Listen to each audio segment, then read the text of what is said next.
Hi, this is Kathy from Texas, and I am happy to be a guest blogger here on this great channel, Out Late But Great. This week, when Jim introduced the topic for the week, which was provided by Colette, I was very interested in the topic. The topic which Colette provided for everybody who is a blogger here was to review the documentary Screaming Queens, filmed concerning a transgender riot that occurred in the Tenderloin district of San Francisco in 1966 at a place called Gene Compton's Cafe. The reason that I contacted Michelle and asked her if I could be a blogger on this channel was after watching Jim's video on Wednesday night before I went to bed. I thought about it till I went to sleep, and I realized that I was alive and cross-dressing at the time this event took place in San Francisco at Gene Compton's Cafe. And I wanted to provide some of my feelings that are some of them similar, some of them different from the young ladies who were on the documentary. In 1966, I was 14 to 15 years old. I was attending junior high school. And the one memory that I have of junior high and being transgender was in the fall of 1966, my mother and brother had to go to some kind of sporting activity that my brother was in, and my mother wanted me to go to the junior high dance held at the local small junior high school. And she had me dress up in a nice shirt and a pair of navy blue slacks and made me polish my shoes to go to the dance. At that point in time, at the junior high dances, girls were required to wear dresses, and when they went into the gym to dance, they had to kneel down on a piece of carpet and make sure the dress touched the floor when they were kneeling. Young men had to wear a nice pair of slacks and a button-down Oxford shirt. I met all of those criteria. My mother dropped me off at a few minutes to 7. The dance went from 7 until 10, and she said that if I wasn't home when she got home, that she would come over and pick me up after the dance.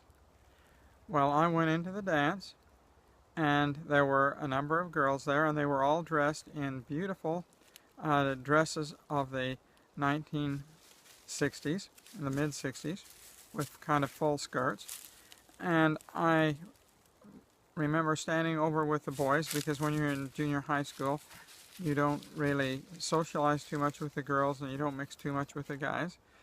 And I remember how uncomfortable I felt over on the girls' side, on the boys' side. And I sat there and really desired to have one of the beautiful dresses on that was there. I stayed there.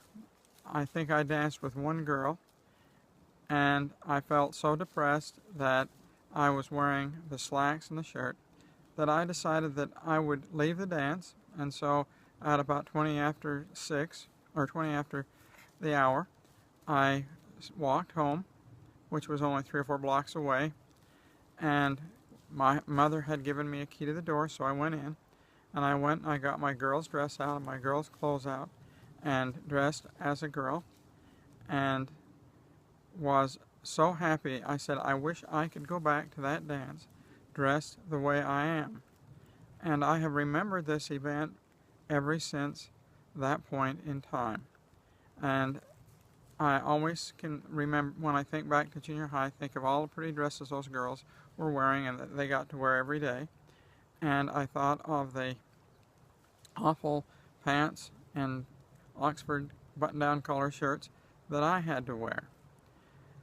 That was really a problem to me, and I always had girls' clothes, and whenever my mother left, I would go and dress up as a girl and enjoy the time that I had as a girl. A couple of things that I found very interesting in the video were a couple of comments that some of the young ladies made. One of the comments was uh, they would conceal their male behavior during the day and dress as female during the night. I will have to say, in my younger years, during my junior high and high school and college days, I was doing exactly the same thing that these two girls mentioned in the video. I was dressing as a guy to go to school, dressing as a guy to go to work, and as soon as I got the opportunity, I would dress as a girl and spend as much time as I could being a girl around the house when my mother was not there. When my mother found out, she immediately took me to counseling, saying that I was strange. One other event that I remember that was very significant to me occurred when I was in high school, probably around 1970. In the high school I went to, everybody was required to take a seminary course, and in this particular seminary course we were studying the Old Testament, and we had I thought a very interesting seminary teacher who was teaching us the Old Testament. And I remember one day in class he singled me out because he must have known, because of my feminine behavior, that I liked to wear girls' clothes. But he made me open the Bible to Deuteronomy 5, and I'm going to quote you what it says in the King James Version, Deuteronomy 22, verse 5. The women shall not wear that which pertaineth unto men, neither shall a man put on a woman's garment, for all that do so are an abomination unto the Lord thy God. And I must have heard that scripture, besides the first time in seminary, a number of other times in my high school career, always quoted to me, because I felt that inside, even though I did not wear girls' clothes to high school, that would have gotten me expelled. And I was always very careful where I dressed. I think it was very apparent to those people who were around me that I was not quite like the other people that were there. The next thing that I would like to talk about is when I was in college. When I was in college, I decided that I was going to transition. And this was in about 1972. And I started transition. I told my mother, I told the man that I was working for, and I told the chairman of my department. The answer that my mother gave me was, if you transition to become a woman, I will kick you out of the house. And when I told my boss, he said, if you transition, I will fire you. When I told the chairman, he said, I will make sure that you are expelled from this university and never get back into another academic program. That single event scared me to the point that I just went back underground. I know the two Jims would not be very proud of me, but I could not see how I was going to get food, nor how I was going to get an education or anything else if I transitioned. So I was forced to do as the girls said in the movie, or in the documentary, be a male by day and a girl by night, or a girl whenever it was possible for me to be a girl. And that is how I lived those years. I know that's not standing up like the girls did in the Tenderloin district and rioting for their rights, or the other people in the 70's that were fighting for their rights.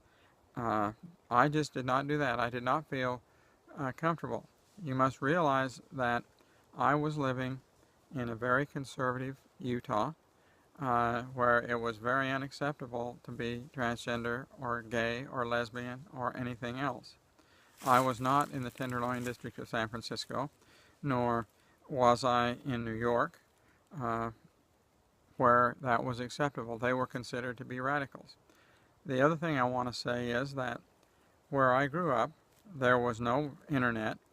The only source of information that you got was from Walter Cronkite or Peter Jennings on the CBS or ABC News, and from Norris, Weldy, and James, which were the news commentators on the Channel 5 News out of Salt Lake.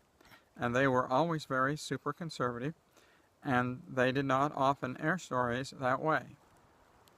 When I was going through my early age in junior high school, into college, I had very similar experiences to what the young ladies were talking about in the Tenderloin district of San Francisco.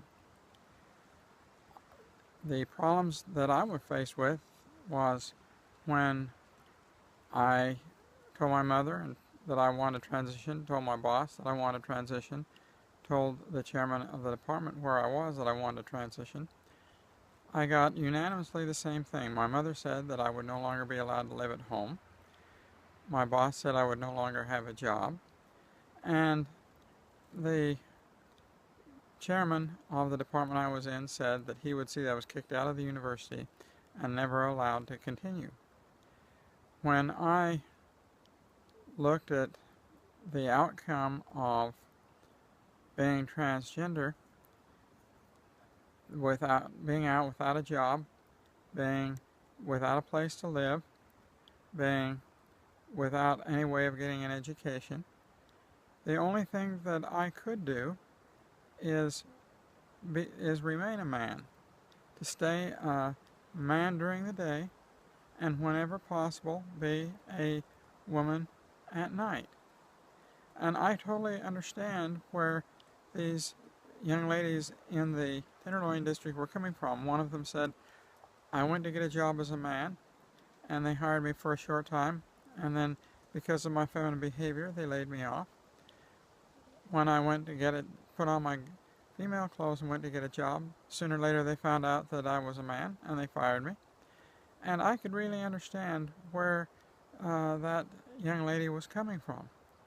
Having been there and done that, it is very frustrating to be in a situation where you can see yourself with no money, no place to live, no education, and so I was forced to go back and be a man.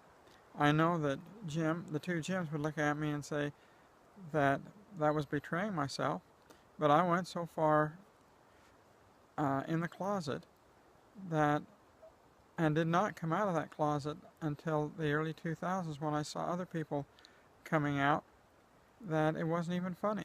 There is nothing else that you can do. Either you can do what those young ladies did and turn to vice, or you can go the other direction and stay as a man and completely hide that and just become a woman when no one else is around. Well, thanks again for your time. I appreciate Michelle and Jim and Colette for allowing me to come on and present my ideas concerning being transgender.